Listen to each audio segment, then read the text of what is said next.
el Estado y las mujeres en América Latina hoy día, dónde quedó la agenda de igualdad. Esta es una actividad, un evento que se hace dentro de un esfuerzo mayor que ha sido posible gracias al Departamento de Ciencias Sociales, al Grupo de Investigación sobre el Estado y la Sociedad y la Escuela de Gobierno y Políticas Públicas. Esta tarde, como el nombre lo acaba de mencionar, es una conversación, una reflexión sobre el estado actual de esta agenda de igualdad por el derecho de las mujeres en América Latina y en varios países en particular. Y tenemos el gusto de contar con nosotros con 4 expertas en esa materia. Voy a presentarlas brevemente y me van a disculpar la brevedad, pero si leo todo lo que tengo, vamos a demorar mucho. En primer lugar está la doctora Connie Roggevand. Ella es profesora asociada en el Departamento de Ciencia Política de la Universidad de Ámsterdam y directora del Centro de Investigación de Ámsterdam para temas de género y sexualidad. Trabaja temas de interseccionalidad entre política, género, movimientos sociales, cambio institucional y muchas otras cosas más. Está también con nosotros la doctora Mariana Caminotti. Es doctora en Ciencia Política y titular en la Universidad Nacional de Rosario y en la Universidad Nacional de San Martín, ambas en Argentina. Sus áreas de especialización son las políticas de acceso a derechos y la participación política de las mujeres en América Latina. Ha publicado varios artículos y varios trabajos sobre esta temática. Está también con nosotros Flavia Biroli, es doctora en Historia por la Universidad Estatal de Campinas, profesora titular en el Instituto de Ciencia Política de Brasilia e investigadora del Centro Nacional de Pesquisas, estoy adivinando, y ha sido presidenta de la Asociación Brasilera de Ciencia Política y editora de la Revista Brasilera de Ciencia Política y editora asociada de otras revistas, y también tiene una larga experiencia como investigadora, profesora visitante y demás. Y finalmente está con nosotros la doctora Stéphanie Rousseau. Ella es profesora principal del Departamento de Ciencias Sociales de la Universidad de la Pontificia Universidad Católica del Perú, y su doctorado lo hizo en la Universidad de McGill en Ciencia Política. Actualmente es directora del doctorado en Ciencia Política y Gobierno desde 2001 y ha trabajado en varias universidades y ha publicado también extensamente sobre los temas que esta tarde nos convocan. Brevemente, la idea es conversar, intercambiar algunas reflexiones sobre temas que son centrales a esta discusión que les decía hace unos minutos, de tratar de entender cómo hemos llegado a la situación actual que enfrenta la agenda por la igualdad de derechos de las mujeres, cómo podemos identificar los hitos más importantes y finalmente qué es lo que se podría hacer para, como ellas lo van a probablemente mostrar con mucha claridad, tratar de modificar, cambiar la situación actual. Entonces, si me lo permiten, y un poco desde la no expertise exactamente en esta materia, pero a ver, el primer tema que yo quisiera plantearles, y ojalá les parezca que vale la pena comenzar por ahí, es no solamente cómo ingresa o cómo llega, o cómo llega a la agenda por la igualdad de derechos de las mujeres en América Latina, sino también brevemente a qué nos referimos cuando decimos una agenda de igualdad. Entonces, esa sería mi primera provocación. ¿De qué hablamos cuando hablamos de esta agenda que está en algunos casos en retroceso? Y después es cómo ha sido el proceso, ¿no es cierto?, de su llegada a nuestra región y su momento actual. No sé quién quisiera comenzar. Mi proximidad. Muchísimas gracias y muy buenas tardes. Bueno, es un gusto enorme poder compartir este espacio. en un momento como este también para reflexionar y pensar en conjunto. Bueno, es una pregunta bastante amplia, ¿no? Pero me parece que muy desafiante para tratar de responderla quizás de manera más o menos sintética. Primero, yo diría que la agenda de igualdad de género es una agenda muy polifacética, muy amplia, muy diversa. Muchas veces hablamos de agenda de género en sentido genérico, como si fuese una, y en verdad es un terreno de política pública y de derechos que incorpora muchísimas dimensiones, y un poco pensar en la agenda de igualdad de género es pensar cómo las distintas dimensiones de la vida social, política, económica, cultural establecen o no condiciones que a veces de manera explícita o a veces de manera implícita imponen diferencias que se transforman a veces en obstáculos o en barreras.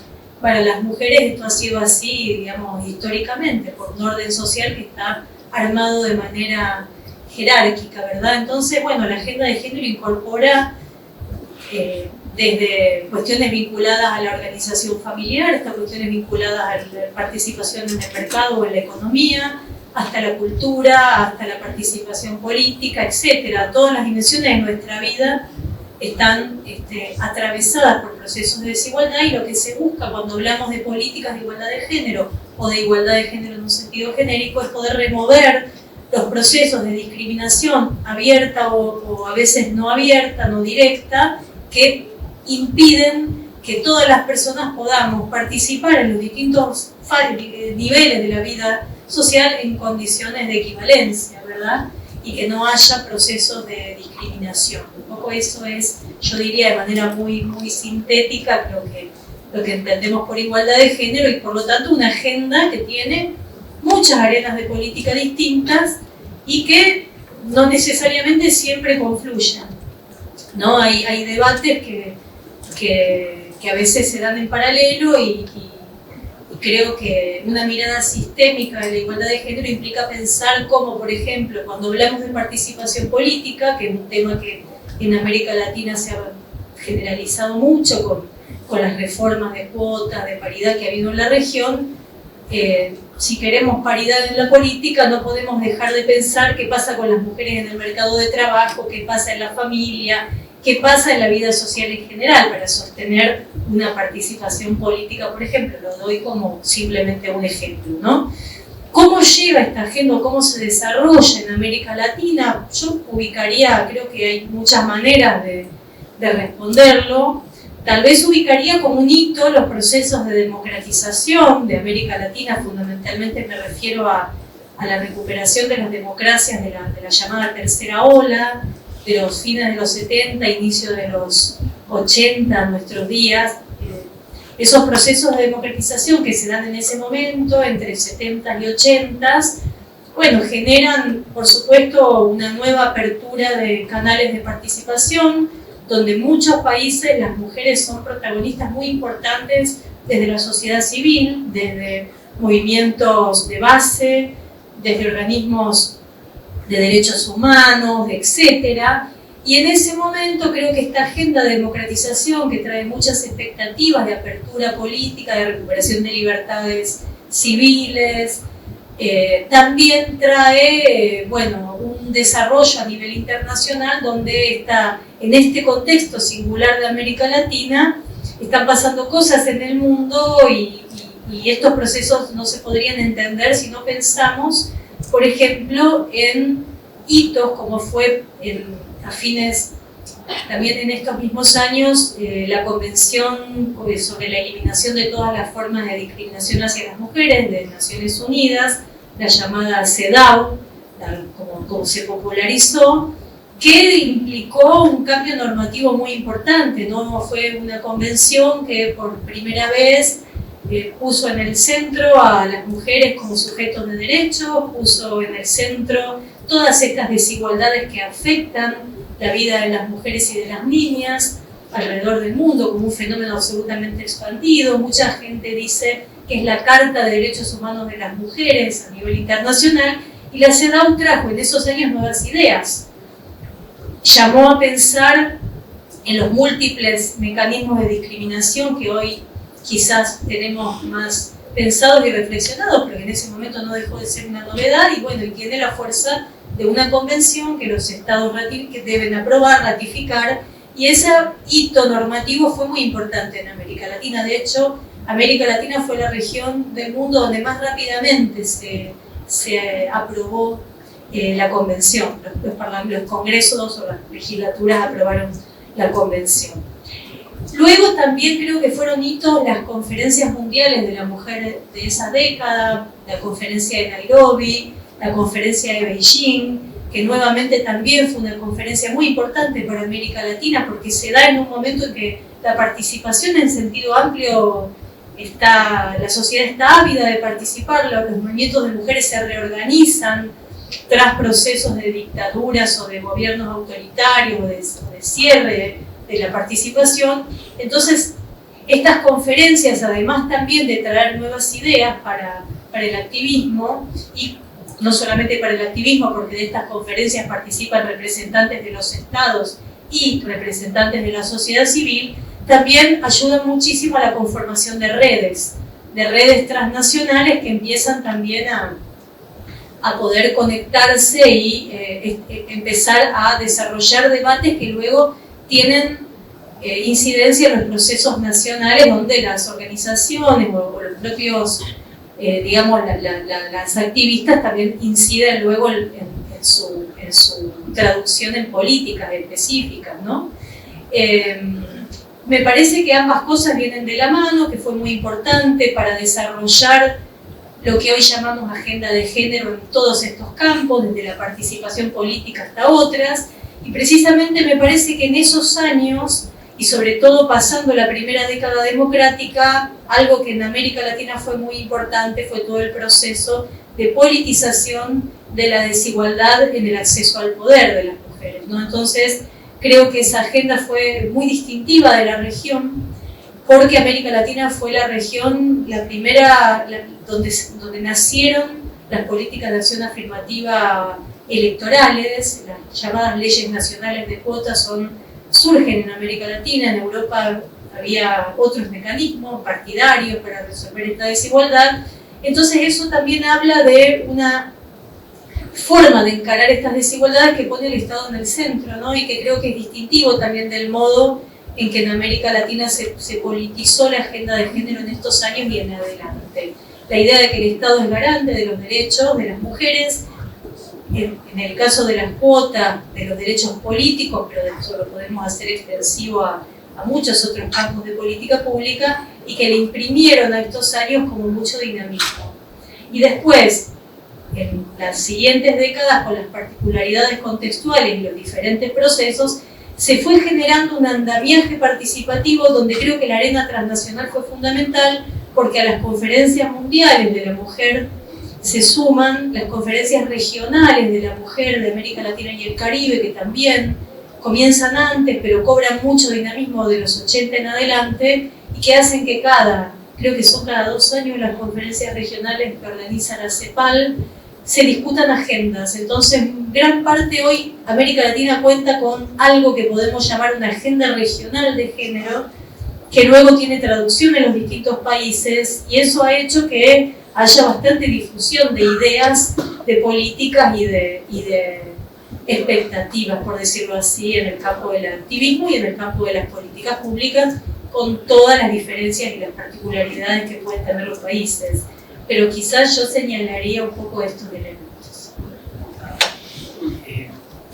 No sé, tal vez si alguien quiere añadir más o ponemos otra pregunta sobre la mesa y entonces vamos construyendo la conversación. Las autoras que están, las académicas, los investigadores que están acá con nosotros han producido un documento, ¿no? Un documento de política pública que va a ser de acceso público, en el cual se plantea una de las ideas centrales, ¿no? Es que el momento actual de la agenda de igualdad de género vive una situación de estancamiento, de retroceso, ¿no es cierto? No es el mejor momento. Nos acaban de describir ese momento del despegue y después hay mucha historia más contemporánea. Entonces, el siguiente tema que quisiera proponerles es esto que ustedes han llamado, ¿no es cierto?, como paralización, retroceso en la agenda de género, y sobre todo, no sé, invitarlas a comenzar tal vez por conectar eso con algunos desarrollos, señales, ¿no?, que permiten efectivamente poder llegar a la conclusión que estamos viviendo un proceso de paralización o retroceso. Tal vez empezar ya en la historia, porque estaba comentando sobre los procesos de Estados Unidos, ¿verdad? Y es justamente en ese ámbito que ya empieza una oposición, ¿no? Los 90, entonces en algunos países ya empezaron a movilizarse contra esta agenda de igualdad, viendo el éxito, ¿no? Porque era mucho éxito. Entonces ya estamos viendo las primeras semillas de la oposición en aquel momento en las plataformas de la ONU, de las Naciones Unidas. Y interesante, fue una colisión un poco inesperada, ¿no? Es decir, entre países del norte, los Estados Unidos en ese momento bajo el gobierno de Reagan, grupos conservadores en Europa del Este también, donde ya hubo el cambio, ¿no? Y se juntaron para empezar una oposición en estas plataformas. Pero luego vemos que el momento de éxito realmente es más reciente, ¿no? Ya empezaron a ver la resonancia, el éxito de estos movimientos. Y es que se han movilizado por muchos años, ¿no? Son redes internacionales, estamos ante un fenómeno mundial, global, donde estos actores en varias regiones mundiales están coordinándose, ¿no? Hay una acción dirigida, coordinada. Hay también conferencias, es decir, no solamente hay conferencias sobre cómo era la agenda de igualdad, pero también hay conferencias más conservadoras, donde entonces empezaron a pensar cómo oponer esta agenda de igualdad. Y estas redes están movilizándose y recién vemos hace una década que son exitosos, ¿no? En varias regiones, porque aquí estamos hablando de América Latina. Yo trabajo en Europa y entonces ahí también vemos un retroceso y una oposición muy fuerte, ¿no? A la agenda de igualdad y también al orden internacional, ¿no? Hay una oposición también ante los convenios internacionales. Entonces, y creo que es muy importante también lo que Mariana comentó, que creo que la agenda de igualdad para mí va muy asociada con la democratización y lo que es la democracia. Entonces vemos ahora que hay a nivel mundial un retroceso también en niveles de democracia, ¿no? Vemos una autocratización en muchas partes del mundo y va asociado con la oposición a la agenda de igualdad y va también correlacionado con un auge de violencia contra las mujeres. Entonces es un fenómeno global importante a observar lo que está pasando.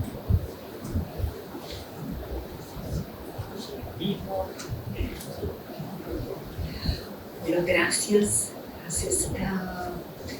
Sí, yo voy a quizá hablar un poquito de algo que Mariana había mencionado sobre el hecho de que la agenda de igualdad de género tiene que ver con las transiciones para la democracia en América Latina, porque ha sido este el momento en que ha sido posible tener en la sociedad civil organizaciones que han podido participar, influenciar procesos políticos cuando se estaba discutindo qué sería un Estado democrático, cuáles serían las normas, qué sentido tendría la ciudadanía, ¿no? Entonces, hay algo que es muy conectado entre tomar parte de procesos políticos para no solo crear, expandir instituciones democráticas, pero también decir qué es la democracia, qué tipo de ciudadanía se puede tener en una democracia, ¿no? Y ahora lo que vemos es que hay una disputa, y esta disputa no por acaso pone en cuestión estas mismas voces. Entonces, estas voces que han en aquel momento podido decir, la democracia es más que algo que no incluye a las mujeres, sea por la participación, sea por una ciudadanía más efectiva que tiene que ver con la posibilidad, por ejemplo, de algo que debería ser muy simple y banal, pero no es, que es circular en las calles y estar en una condición de integridad física y psíquica. Entonces todo esto ha venido junto y eso tiene mucho que ver con la manera como los feminismos tratan de la política. No es también por acaso que plantear que la democracia incluye a las mujeres quiere decir más en este proceso que una inclusión formal en los procesos de competición electoral, lo que es muy importante, pero se conecta con la violencia, se conecta con los derechos a tener autonomía sobre su capacidad reproductiva, porque el feminismo piensa estas relaciones de poder cotidianas como muy conectadas con las instituciones. Entonces, cuando decimos sobre el público y el privado como dimensiones de las relaciones de poder que se organizan y se reorganizan, eso tiene mucho que ver con las reacciones ahora, con los retrocesos, porque hay como una reprivatización de las cosas que los feminismos han puesto como cuestiones democráticas. Entonces, cuando se escucha decir lo que vale es la familia, lo que vale es lo que las familias quieran en la orientación de sus hijos, lo que vale es proteger las familias. Esto es una manera de decir, lo que vale son las relaciones de poder privadas. Y lo que los feminismos han planteado, han puesto sobre la mesa para las democracias es una democracia de verdad, tiene que garantir participación amplia, pero también integridad, relaciones de poder más justas, ¿no? Y esto está en cuestión ahora, de múltiples maneras. Se hace esto cuestionando políticas públicas, se hace esto cuestionando que se pueda debatir en las escuelas, la igualdad de género, la diversidad. Se hace esto poniendo en cuestión las leyes sobre violencia contra las mujeres. Entonces, de múltiples maneras, esto ahora se pone como hemos discutido más temprano. Esto tiene que ver con una manera de pensar el orden social. Entonces, las democracias no son solo un conjunto de reglas, pero tienen que ver con cómo se concibe el orden social. Y los feminismos han puesto muchas presiones sobre esta relación entre las instituciones y el orden social. Y ahora esto está, las reacciones tienen que ver justamente con esto, ¿no? Con las jerarquías, con qué orden sería este, cómo el Estado responde, cómo las democracias se organizan en relación a las jerarquías, al orden social en el cotidiano de la vida de las personas. Yo pienso que también por ahora. Solo para añadir un elemento que me parece importante, creo que el feminismo latinoamericano tiene más de un siglo probablemente, y entonces es importante recordarlo, lo cual no quita que efectivamente estoy de acuerdo que entra la agenda de igualdad mucho más claramente a partir de la apertura del espacio político, ¿no? Y de la transformación de las reglas de juego político, lo cual también corresponde con un espacio nuevo para muchos movimientos sociales, no solamente el movimiento de mujeres, ¿no? A partir de los 80 básicamente. Y un hito importante, creo que Mariana lo mencionó, pero creo que ese punto hay que recordarlo, sobre todo para las generaciones más jóvenes. En el 93, en la Conferencia Mundial de Derechos Humanos, un logro muy importante es que se acepta que los derechos de las mujeres son derechos humanos. Y eso hoy día parece muy raro, ¿no? dice, pero obviamente, ¿no? Pero no, o sea, en el 93 se reconoce a nivel internacional que los derechos de las mujeres son derechos humanos. Y eso es justamente parte del proceso de democratización a nivel mundial en esa época, no solamente en América Latina, sino en muchas partes del mundo.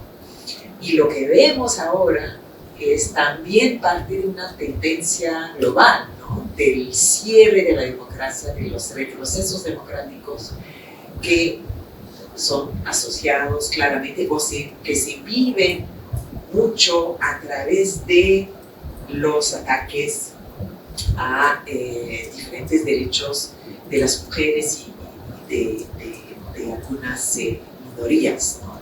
Entonces, esta relación es sumamente importante.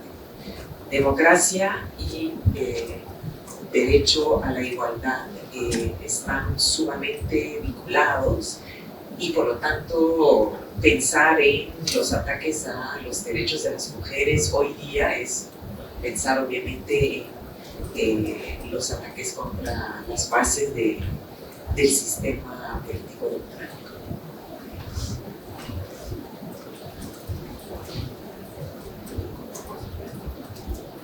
No, quizás solamente tratando de retomar la pregunta y unirlo con lo que decía Stephanie y las colegas recién, yo creo que eso es este último punto es sumamente importante porque cuando hoy hablamos de ataques a las políticas de género o de retrocesos en las políticas de género, podría parecer que estamos hablando como de un área de política pública, de una parte, ¿no? de algo específico, incluso podríamos decir de algo que afecta a ciertos grupos de la sociedad. Y a mí me parece que algo muy importante del debate actual sobre lo que está sucediendo es precisamente entender que esto no es un movimiento global que cuestiona una política específica. Lo que está en juego, como se decía recién y como lo discutíamos un poquito más temprano en la presentación del informe, lo que está en juego es una idea de sociedad, es una idea de orden social.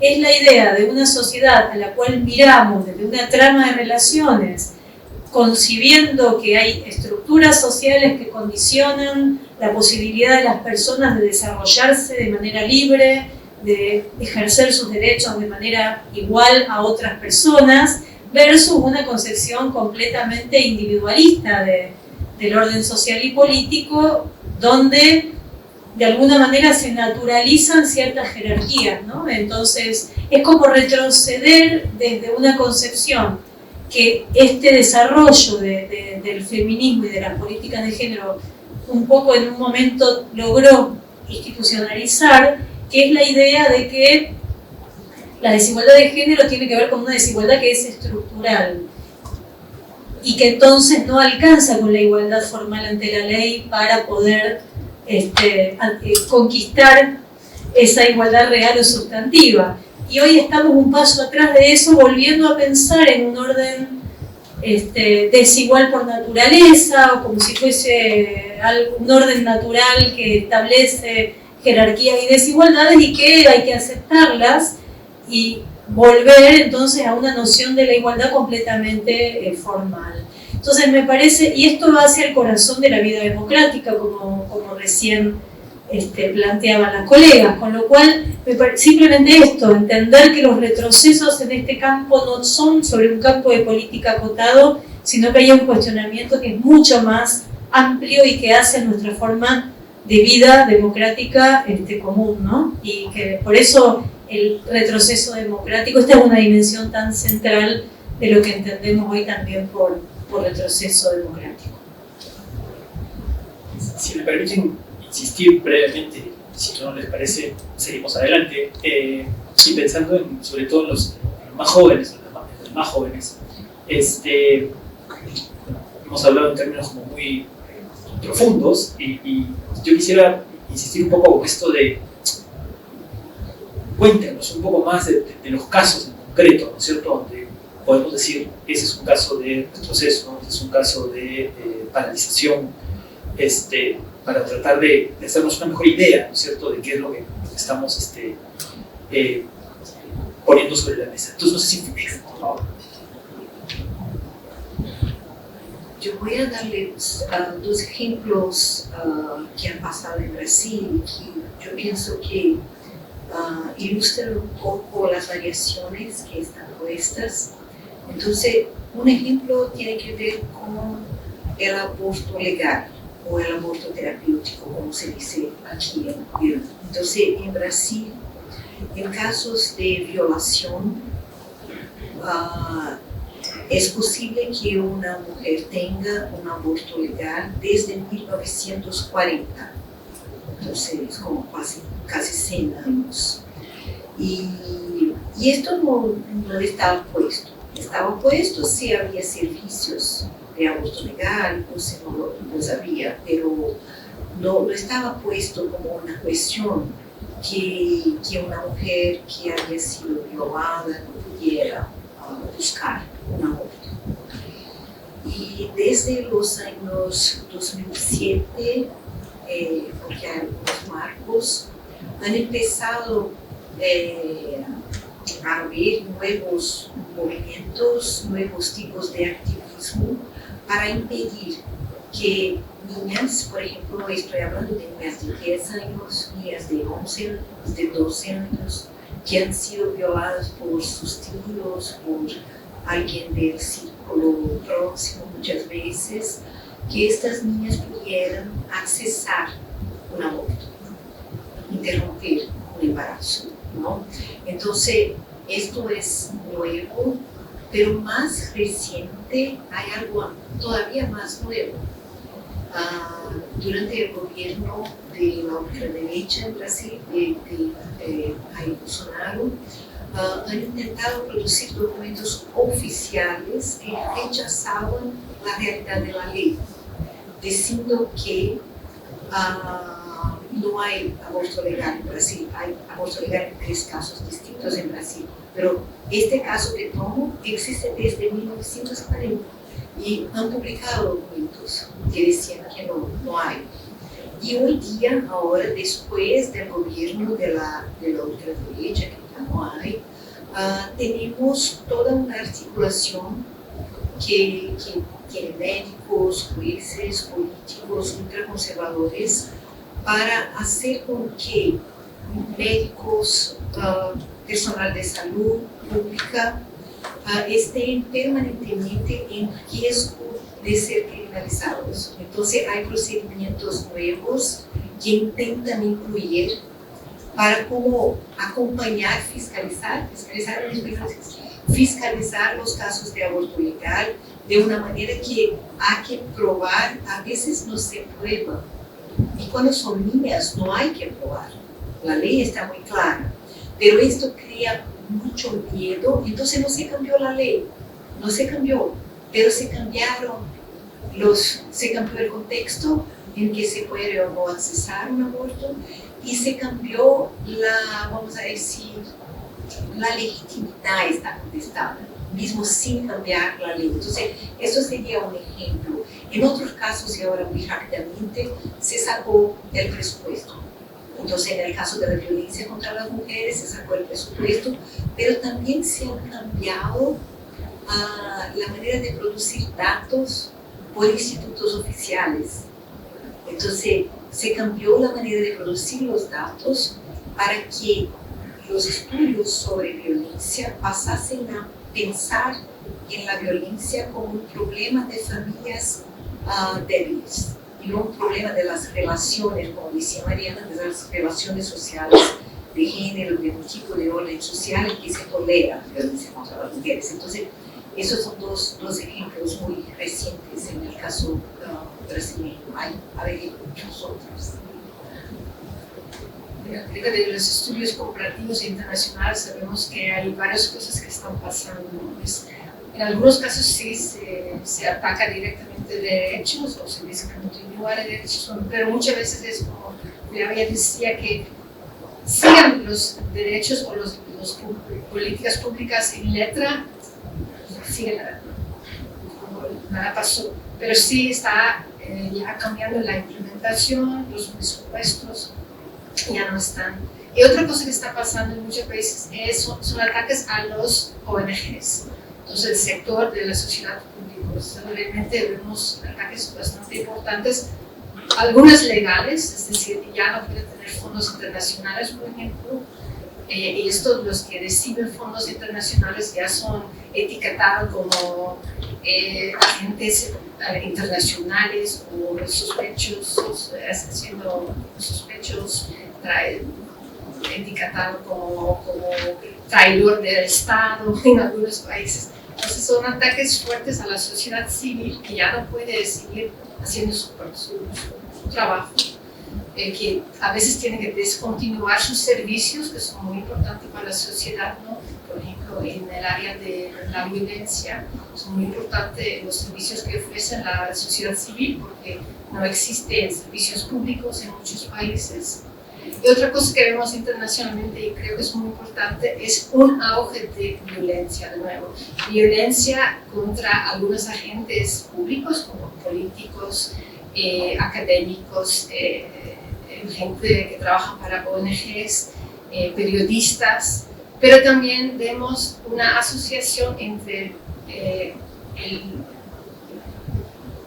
bajando la democracia, es decir, los niveles de autocratización, y una correlación con el aumento de violencia. En Europa es visible, es decir, en los últimos 10 años ha subido los números de violencia doméstica, violencia contra mujeres. Y eso claramente está vinculado con el crisis de la democracia. Entonces tiene impactos muy fuertes, materiales, físicos.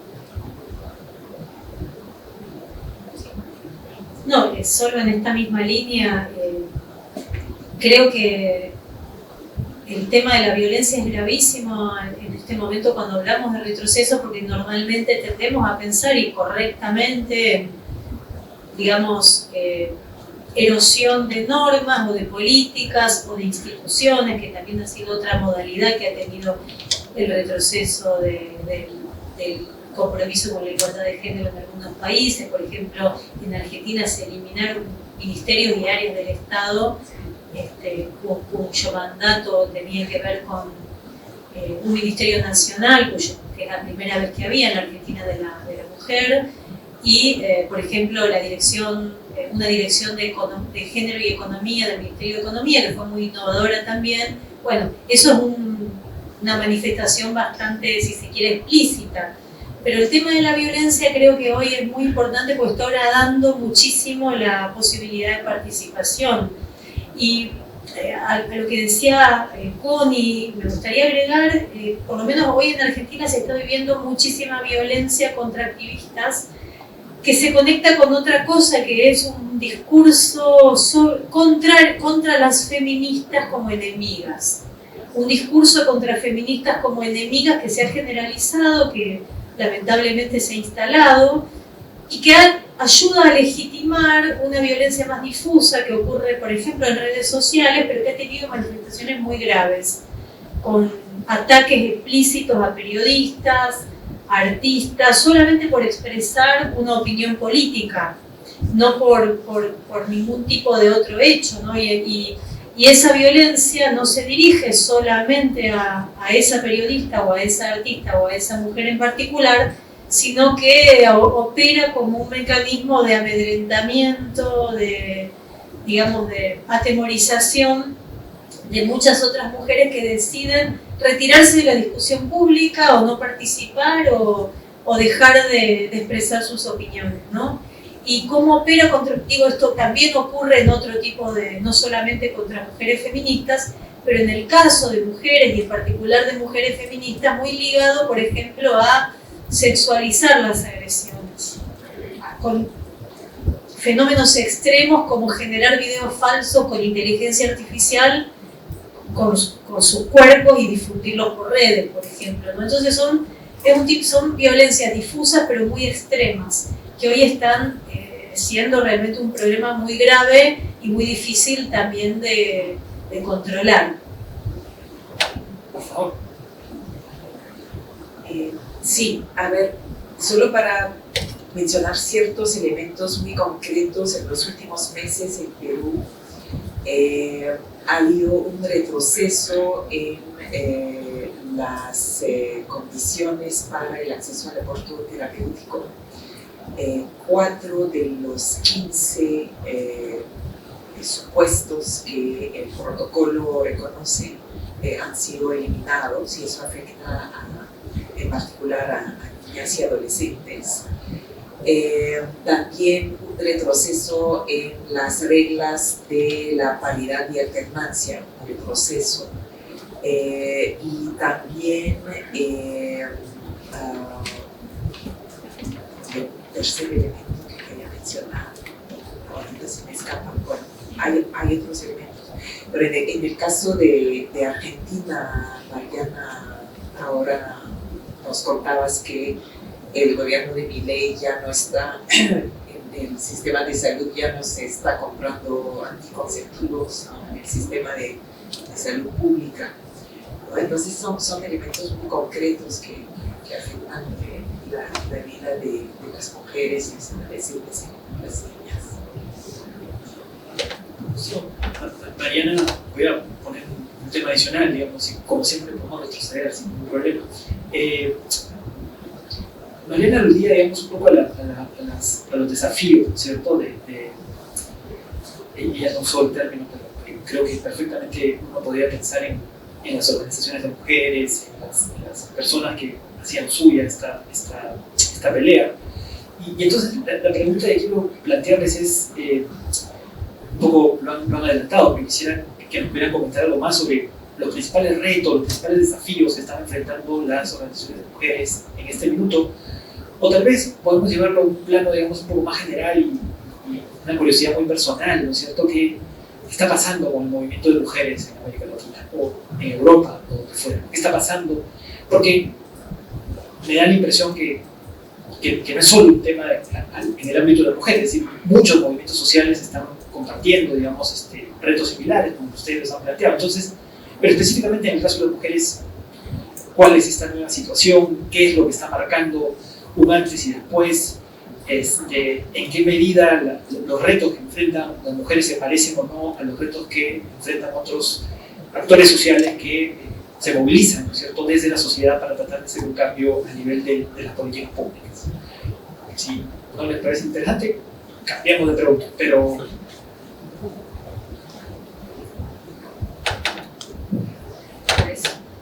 Iniciando por Europa, pero para nosotros en Europa, América Latina siempre ha sido un ejemplo muy especial, porque comparado con el proceso de democratización en Europa, aquí la movilización de mujeres ha sido muchísimo más fuerte, ¿no? Y muy importante, y creo que hasta hoy en día es un ejemplo, porque cuando enfrentamos la crisis en Europa, en Polonia, en Bulgaria, no sé si están al tanto, pero fueron procesos bastante fuertes de autocratización. Entonces, las movilizaciones que aquí pasaron en América Latina, sobre todo el movimiento de Ni Una Menos, por ejemplo, fue un ejemplo inspirador. Pero nosotros en Europa recién hicimos un estudio sobre qué está pasando con esta crisis, porque sí es cierto que muchas organizaciones perdieron fondos, tuvieron enfrentamientos con el gobierno, ataques, procesos feos, ¿no? Que por ejemplo en algunos países nombres y sus direcciones de activistas fueron revelados, ¿no? En el internet, hubo muchos ataques personales a personas en las redes sociales, entonces un temor y sí hubo un retroceso, muchos sí salieron y muchos servicios entraron en crisis, pero al mismo tiempo vemos, y creo que es importante también, aunque es un poco más invisible, que también hay una respuesta, es decir, muchos grupos que encontramos en Europa que sí están buscando nuevas maneras de responder y de mantener los servicios que son tan importantes, ¿no? para muchas mujeres, por ejemplo, los servicios de violencia, las casas de acogida, las líneas telefónicas, sí, los provisión de medios de concepción y todo eso. Entonces, lo están tratando de seguir haciéndolo, a veces con recaudar fondos de la gente, así pues ya no hay fondos de gobierno, entonces están tratando de levantar fondos desde abajo, ¿no?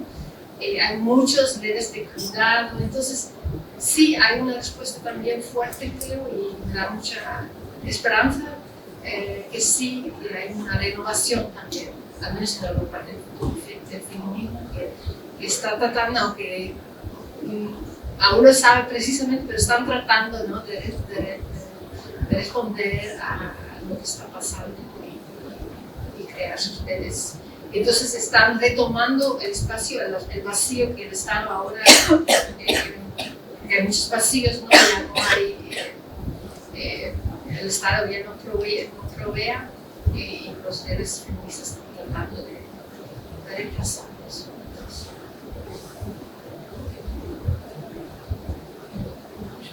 Voy a mencionar dos cosas. Una, nosotras hicimos entrevistas recientes con liderazgos feministas en Brasil, y una cosa que nos pareció importante es que no todas las organizaciones han vivido de la misma manera. Ni el periodo más fácil de la Marea Rosa, ni el periodo más difícil del gobierno de la derecha. Entonces, una cosa son, por ejemplo, organizaciones feministas de abogadas que trabajan sea por violencia, con cuestiones reproductivas. Otra cosa son las mujeres indígenas, por ejemplo, para quienes esta violencia en este momento del gobierno de la extrema derecha, de una parte es una violencia que conocen bien, porque sufren la violencia del Estado por toda la historia de generaciones. De otra parte se agudiza de manera que les toca el cuerpo muy directamente, porque esos espacios de violencia están amenazados y todo. Entonces esto nos pareció interesante porque en los análisis feministas la perspectiva interseccional es muy importante hace algún tiempo, y esto estaba en las entrevistas. No es posible hablar de un campo feminista como una única cosa, y no es posible hablar de estas mujeres como si todas tuvieran la misma experiencia, y su relación con el Estado es muy distinta de las organizaciones y de los sectores de la población, ¿no? Entonces esta es una cosa. Una otra cosa es que hay el problema de tener fondos para acciones y para las organizaciones para que puedan mantenerse, pero hay un problema más estructural que me parece súper difícil, que tiene que ver con la crisis más estructural en términos de capacidades estatales, porque los feminismos han siempre planteado este rol del Estado en promoción de políticas para la justicia social y para la igualdad.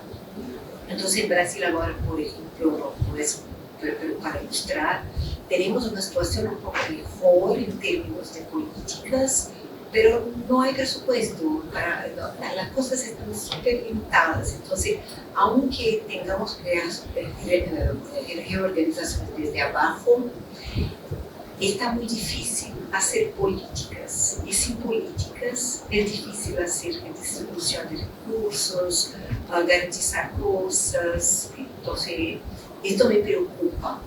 ¿Cómo vamos a revertir esta condición muy débil de los estados democráticos hoy? Mismo cuando la condición de democracia existe, y hay pluralidad, y hay posibilidad de luchar por las cosas. Sí, creo que lo que hemos escuchado en el proyecto que termina de alguna manera con el informe que presentamos hoy, hemos conversado con varias organizaciones de mujeres de la región, y muchísimas nos han contado el temor que viven, el acoso que viven. Entonces ahí se combina, digamos, la nueva realidad, bueno, nueva entre comillas, pero digamos la última década, vamos a decir, que representa la política, la acción social política en la era de las redes sociales, ¿no? Que eso es un tema donde justamente circulan muchos discursos de odio a las mujeres en particular, no solamente, pero en particular. Y se combina con las alianzas entre varios gobiernos y sectores ultraconservadores. Entonces, el mismo hecho de ser una organización de defensa de los derechos de las mujeres se vuelve un reto en el sentido que expone a las personas que trabajan ahí a una serie de actos de acoso, de violencia, de temores. Entonces, esto yo diría que es uno de los hechos más notorios de lo que hemos podido escuchar. Entonces, claro, a eso se suma el tener que defender los logros de las últimas décadas, digamos. Defender las leyes, defender las políticas públicas.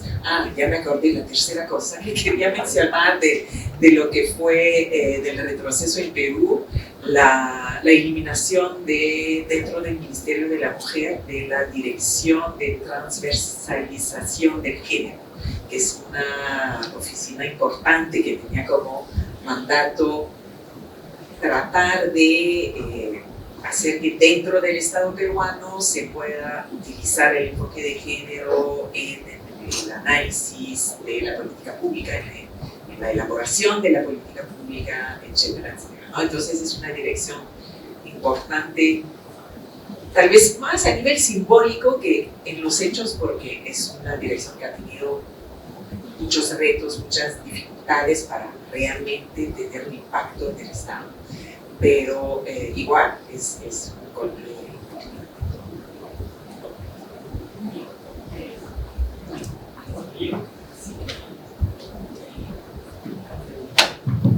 El recurso colectivo. Ya vamos terminando. La última pregunta evidentemente va a ser ¿qué se puede hacer? ¿Qué se está haciendo? Pero antes de entrar a ese último momento, y ojalá me pueda hacer entender. Me he quedado pensando en esta relación entre este proyecto, no sé, arremetida, ¿no es cierto? Este proyecto, vamos a llamarle, ¿no? Y la idea de gobiernos, ¿no? O sea, tenemos gobiernos y tenemos un proyecto, ¿no es cierto?, que trata de avanzar una agenda que trata de detener los avances de las mujeres. Entonces, mi pregunta es, ojalá les haga sentido, es cómo se han venido articulando esos dos elementos, es decir, es este proyecto que captura gobiernos, es estos gobiernos que ven en esta agenda una oportunidad, digamos, para, no sé, para tener cierta iniciativa política. En fin, creo que estoy pensando en esta distinción tan clásica, ¿no es cierto? Hasta qué punto es una convicción, hasta qué punto es un cálculo, ¿no es cierto? Entonces, eso, me encantaría si pudieran contarnos algo sobre este vínculo, ¿no? El proyecto, o sea, de retroceso, los gobiernos, y si pueden hacer unas menciones a los casos que conocen, sería súper. Hacemos una ronda y después pasamos ya a la tan esperada ronda de qué hacemos en este contexto. Bueno, una pregunta súper desafiante que no creo poder responder, pero puedo dar algún elemento como para el debate. Yo creo que es posible, lo primero que diría es que creo que hay muchísima heterogeneidad.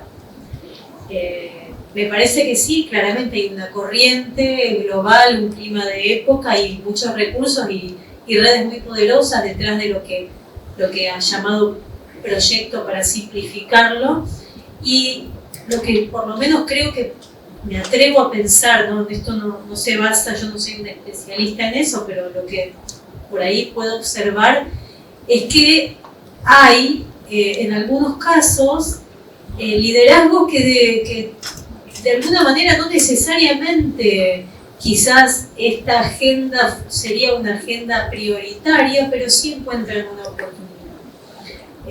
Porque se conectan, precisamente porque no están atacando una agenda, sino un modo de pensar el orden social.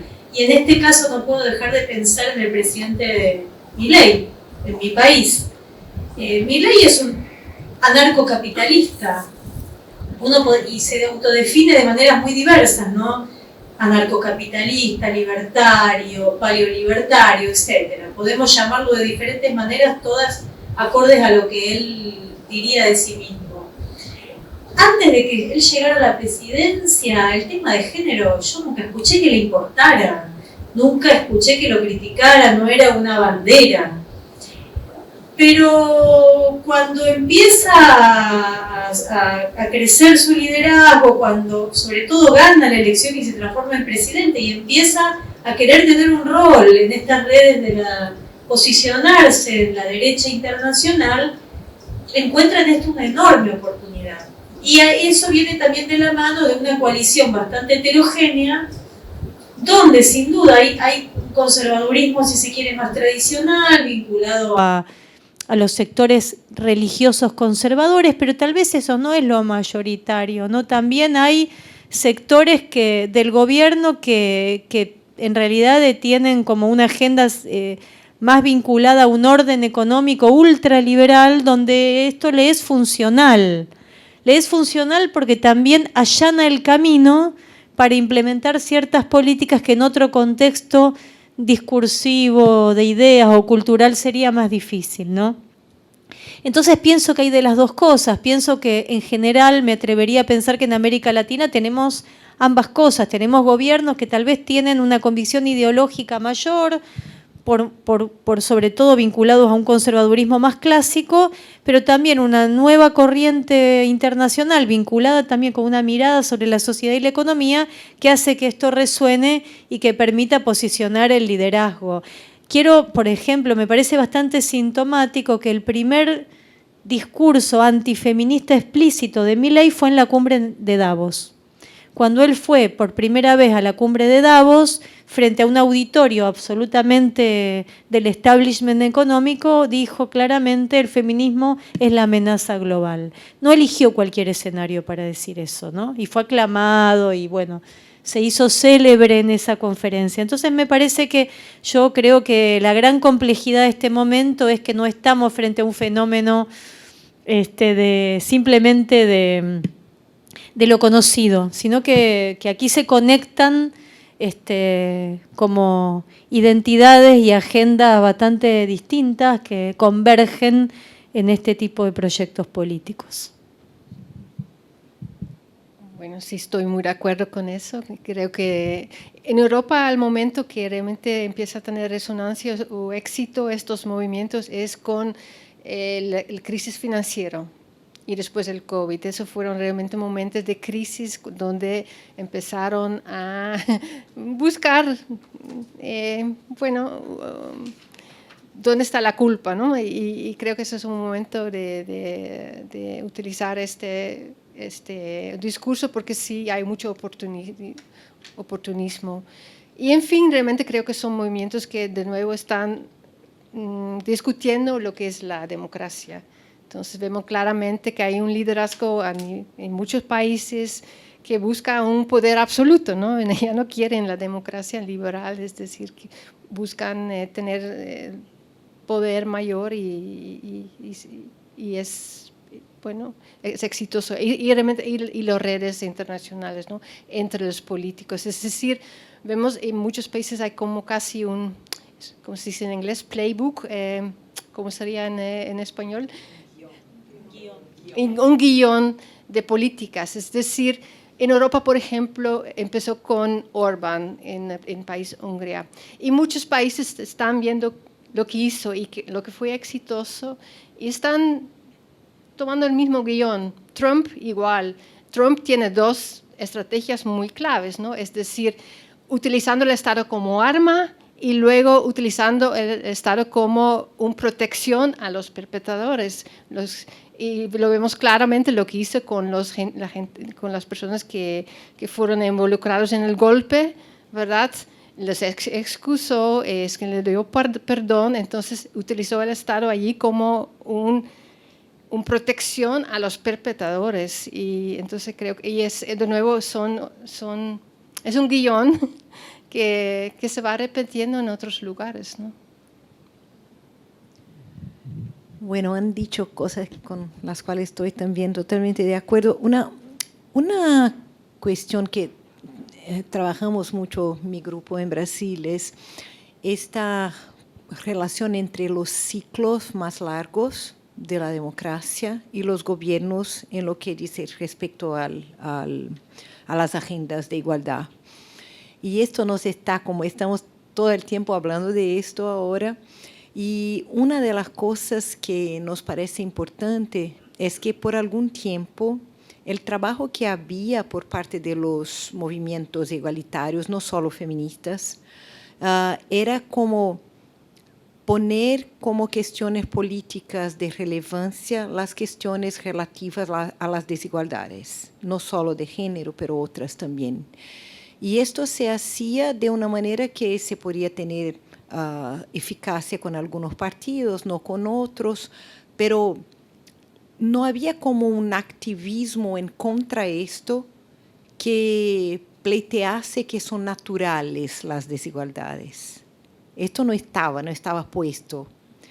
Y ahora hay partidos, hay gobiernos que responden muy bien a un activismo que normaliza las desigualdades y a argumentos muy claros, muy abiertos en contra políticas igualitarias.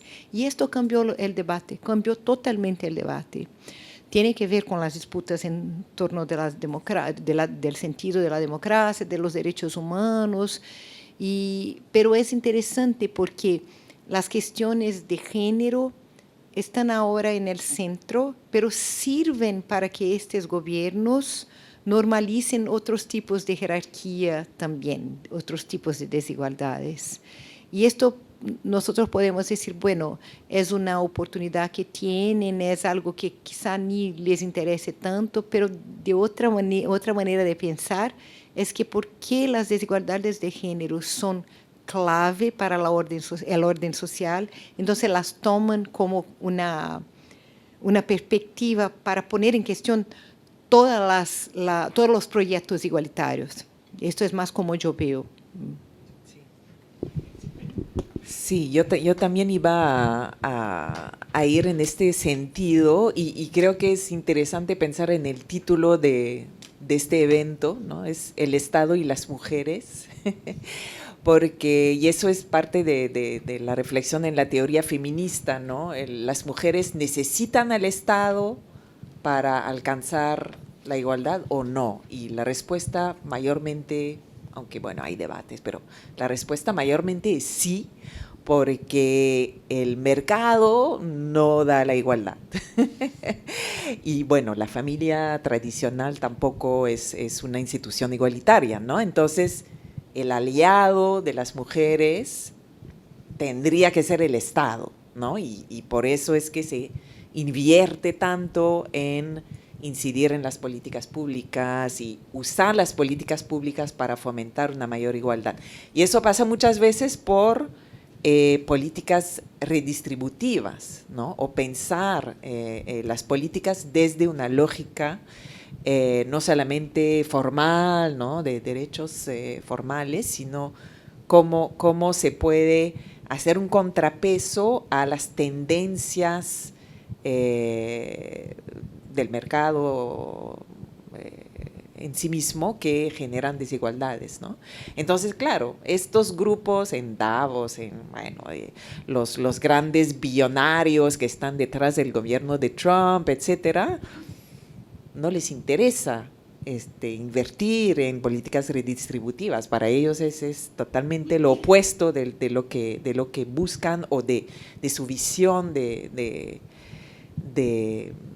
un mundo ideal, ¿no? Entonces, por eso es muy simbólico, muy importante, ¿no? Que se diga el feminismo es el enemigo, ¿no? Suena raro, ¿no? Que se diga eso en un lugar como Davos, pero bueno, es cuando uno analiza la lógica política, tiene mucho sentido, ¿no?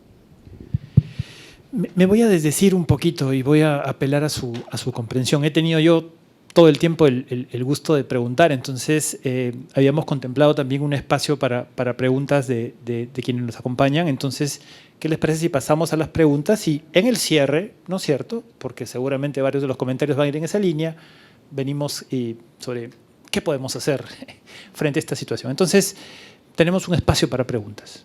Como siempre, les pediría encarecidamente ser lo más concretos posible, lo más breves posibles para poder responder la mayor cantidad de preguntas, si es que las hay. Sí, les agradezco un montón la oportunidad y quería una reflexión sobre cómo ven el pensamiento de las personas jóvenes, ¿no? Stephanie mencionó muy rápidamente toda la problemática de las redes sociales y cómo nos ponen burbujas. Y me temo que la última parte, que es sobre la solución, tenemos que mirar cómo nos comunicamos y cómo ustedes ven este pensamiento de las y los jóvenes sobre estos temas. Se podría ver una reflexión. Hola, sí, gracias a todas por sus intervenciones. Yo tenía una pregunta, una duda para escuchar que tienen que aportar sobre el tema de cómo insertar la agenda tal vez de género y su relación con la agenda que está en boga ahorita, digamos, que es esta agenda de criminalidad o la alta preocupación por la criminalidad, ¿no? Anécdota, ayer caminaba por Lince, por ejemplo, a las 7:15 de la tarde. Lince es un sitio muy céntrico aquí en Lima, y había prostitución por donde era muy evidente, digamos, ¿no? Entonces me pongo a pensar en qué tanto la agenda de género se puede inscribir también en la agenda de criminalidad, sobre todo por el tema de trata de personas, ¿no? Entonces, y además, ¿qué tanto ahí, digamos, las organizaciones de mujeres pueden aportar? Me imagino que hay un debate enorme en el feminismo, por ejemplo, sobre el abolicionismo, por ejemplo, ¿no? Entonces, ¿cómo ven la respuesta de estos grupos ante esta nueva preocupación por la criminalidad? ¿Será que los grupos feministas pueden encontrar como unos aliados inesperados, tal vez en ciertos grupos conservadores a veces? No lo sé, es una pregunta abierta. ¿Cómo ven ustedes que se relacionan tal vez estas dos agendas? Sí. Muchas gracias por la exposición. Yo también estaba pensando en los desafíos del género, al igual que mi compañera, pero a nivel como más local, como territorialmente hablando, ¿no? Y sobre todo, por ejemplo, geográficamente, cómo esto puede también ser y generar como espacios de diversidad para lideresas indígenas, autoridades locales, etcétera. Entonces sé que hemos estado como que más hablando a nivel como de América Latina, etcétera, pero que también podemos ver si hay comparaciones a nivel como subnacional, local, ¿no? Básicamente eso. Muy buenas noches con todas y todos. Muchas gracias también por compartir sus experiencias. Me gustaría saber, o mejor dicho, si pudieran caracterizar, justamente hablando de estos liderazgos femeninos que no solamente están enfocados en la participación política, ¿no?, sino también los que ejercen desde las comunidades indígenas. Entonces, ¿cómo se podría caracterizar, ¿no?, estos liderazgos femeninos que justamente, sobre todo, se han resaltado durante el tiempo de la pandemia, justo también con la crisis alimentaria, que muchos de estos liderazgos desde las organizaciones de base, organizaciones comunitarias se han resaltado? ¿Y cómo se podría diferenciar estos con los liderazgos femeninos de antaño, ¿no? Y me gustaría saber más de eso. El problema es que mi memoria me está fallando. Gracias. Los jóvenes, las jóvenes.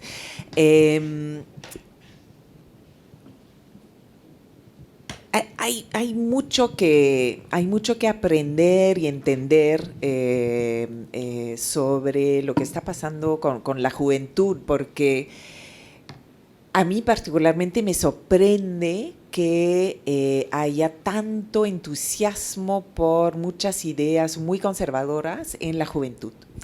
Creo que es un fenómeno que tenemos que estudiar, entender, ¿no?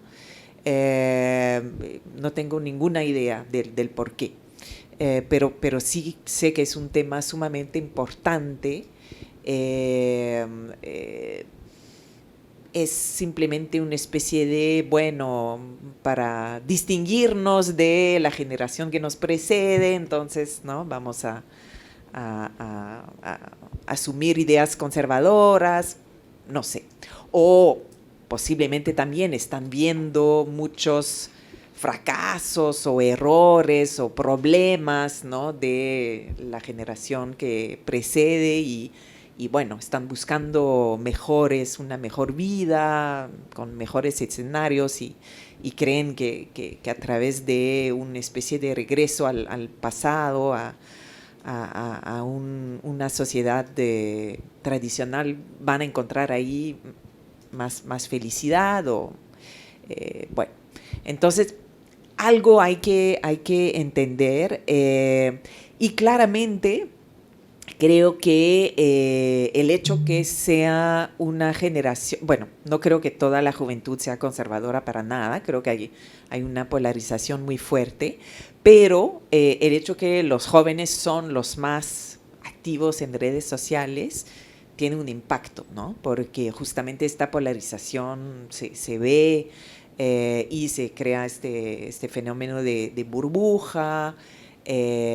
Y sí creo que es sumamente preocupante porque hay ideas muy enraizadas, ¿no? Y que muy difícilmente después se puede revertir o cambiar, ¿no?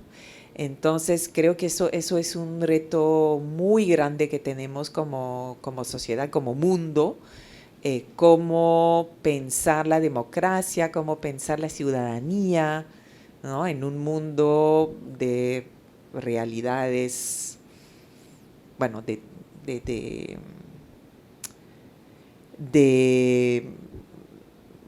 noticias falsas, etcétera, etcétera, ¿no? Cómo convivir con ese tipo de realidad mediática. No voy a contestar todo para permitir a mis colegas también reaccionar, pero creo que sobre la cuestión de criminalidad, yo creo que son agendas totalmente, pero totalmente opuestas, ¿no? Es decir, bueno, no sé exactamente a qué te referías por la agenda de la criminalidad. Me imagino que te referías a que la criminalidad está, ¿no?, progresando. Entonces, sí, esto tiene consecuencias gravísimas para las mujeres, porque, bueno, sabemos que la mayoría de las armas no están en manos de las mujeres y muchas veces justamente las víctimas de esas armas son mujeres, ¿no?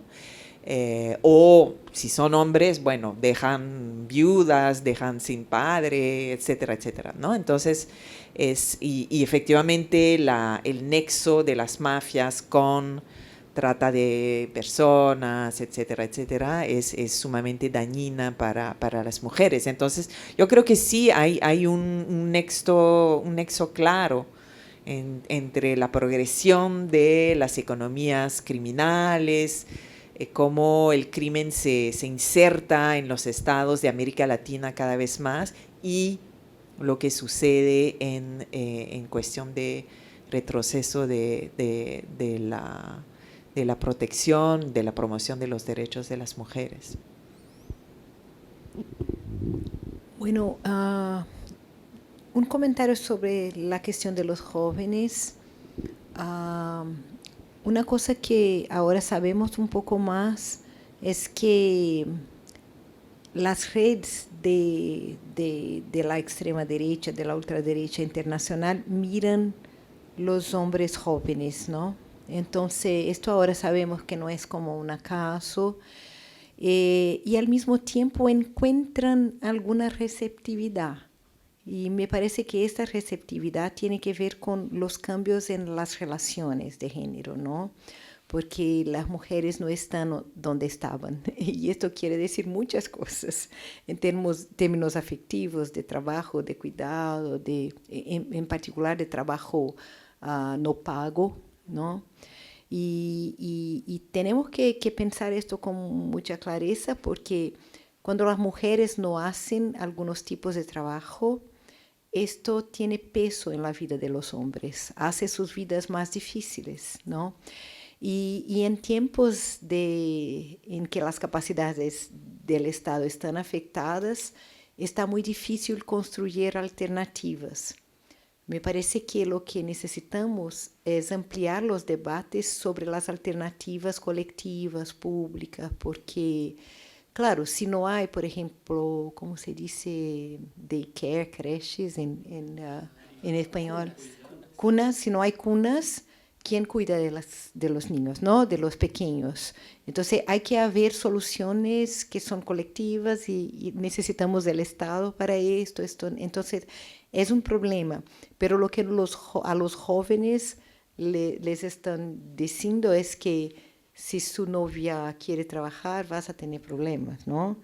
Y no es esto. ¿Qué tipo de sociedad, de nuevo, qué tipo de sociedad queremos y qué Estado se requiere para construir una sociedad en que sea posible tener relaciones, tener hijos y todo esto sin que sea esta situación de las mujeres tener que estar en un prejuicio muy grande? Y solo una palabra sobre, bueno, dos cositas. Una, no sabemos mucho, no sabemos tanto cuanto nos gustaría sobre los niveles subnacionales. Y esta es una cuestión súper importante para la ciencia política, para los trabajos que hacemos. Tenemos que saber más, tenemos que construir investigaciones que nos permitan conocer más, porque hablamos mucho desde arriba, ¿no? En términos de estructuras estatales y de las disputas.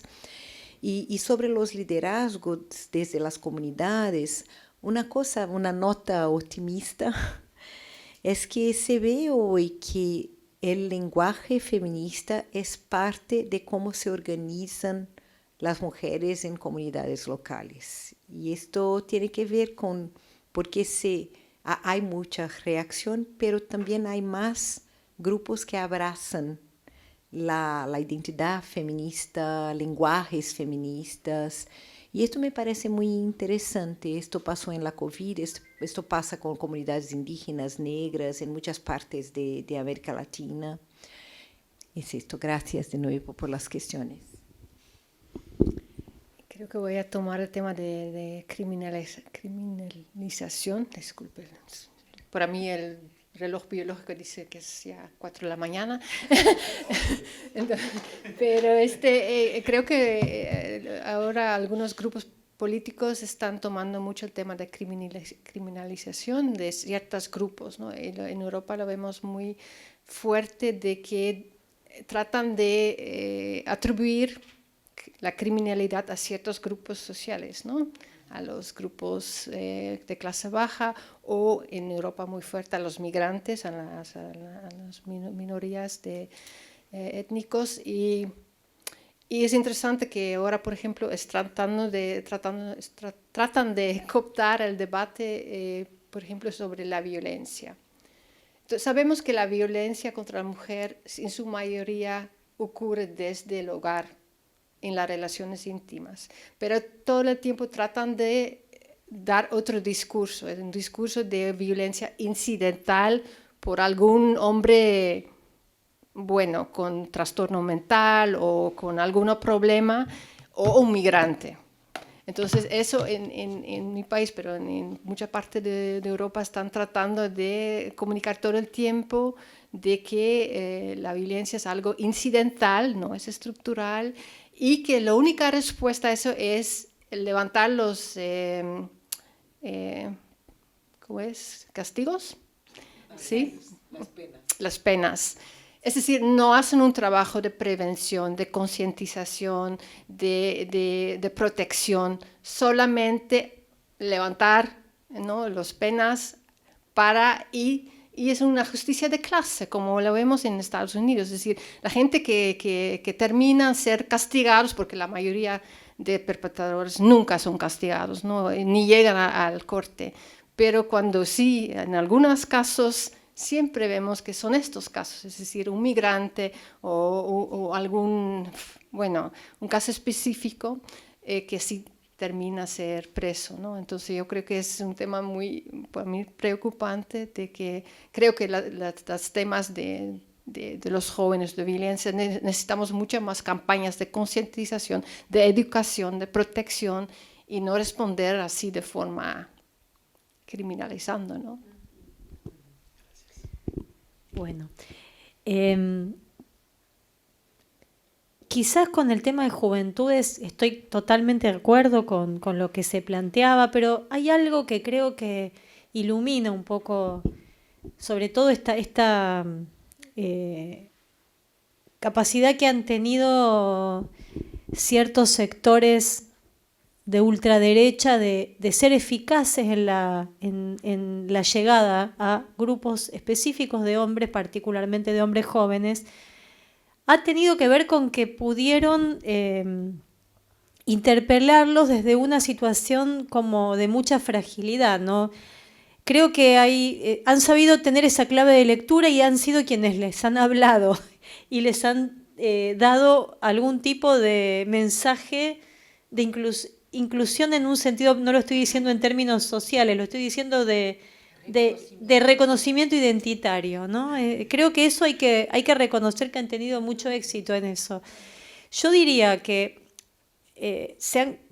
pienso que se pueden combinar dos cosas. Por un lado, hombres jóvenes que transitan un proceso económico actual donde muchas veces, sobre todo sectores que están más precarizados, donde el empleo, la vida laboral se vuelve muy inestable, donde ese rol histórico proveedor del varón tradicional está muy cuestionado por las posibilidades prácticas, económicas, donde su propia inserción pone en riesgo eso, sumado al empoderamiento femenino, a la masificación en algunos países, al menos no en todos, de cierto ideario más emancipatorio de las mujeres, un feminismo que se pudo organizar y participar políticamente de una manera que en algún sentido estos hombres quedaron un poco al margen.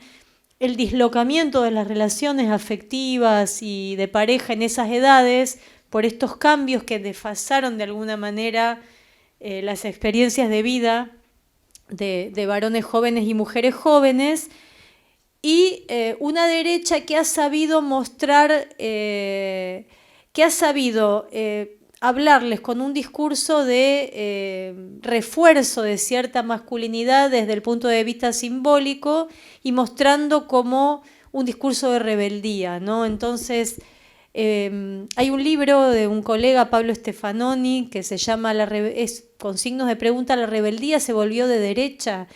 Y hay toda una camada, por lo menos en algunos países, de militantes jóvenes que lo hacen de un modo muy disruptivo y que entonces han encontrado en estos nichos ideológicos como una oportunidad de reivindicación, de reconocimiento y de reivindicación. Entonces, más que una postura, si se quiere, conservadora clásica, es una postura más de rebeldía frente a este orden en el que se sienten amenazados. El gran desafío es cómo hacer para que estos hombres, lejos de sentirse amenazados, puedan atravesar otro tipo de proceso. Y en ese sentido creo que es una gran pregunta para hacernos, ¿no? Y respecto de los temas de seguridad, yo creo que hay a veces algunas oportunidades que dan estos contextos tan difíciles y tan complejos, pero doy un ejemplo concreto. Yo vengo en Argentina de una localidad que es una ciudad que ha atravesado un proceso, que tiene una criminalidad organizada muy fuerte y que hasta hace 2 años atrás se vivieron un largo periodo de muchísima... un altísimo índice de homicidios en contexto de criminalidad organizada. Y algo interesante que hizo la justicia fue, sobre todo el Ministerio Público de la Acusación, que es un organismo independiente, que es el encargado de investigar los crímenes, fue aplicar un protocolo institucional de investigación con perspectiva de género para los casos de muerte violenta. Entonces, en todo caso de muerte violenta donde esté involucrada una mujer, aplican un protocolo con perspectiva de género, que lo que hizo fue poder mostrar y evidenciar de otra manera, por un lado, los femicidios en el marco de la criminalidad organizada, que no es cualquier muerte, pero son muertes en contextos, además de violencia de género, que eso tiene consecuencias penales porque el femicidio tiene una pena mayor, pero el tema ahí es que permitió entender también las relaciones de poder, cómo afectan incluso el mundo de la criminalidad y cómo las mujeres muchas veces están en posiciones de profunda subordinación, incluso adentro de las organizaciones criminales, ¿no?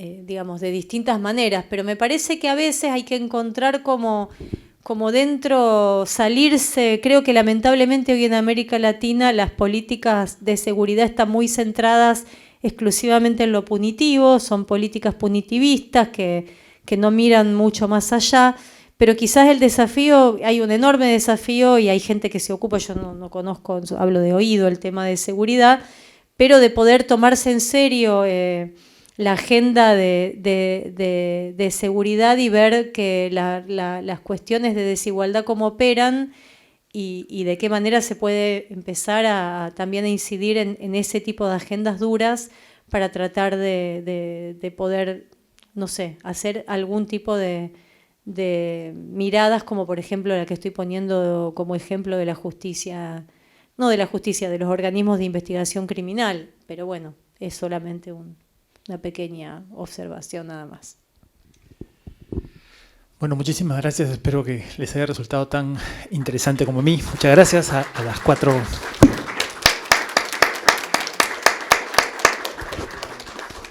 Con esto damos por concluida esta conferencia pública.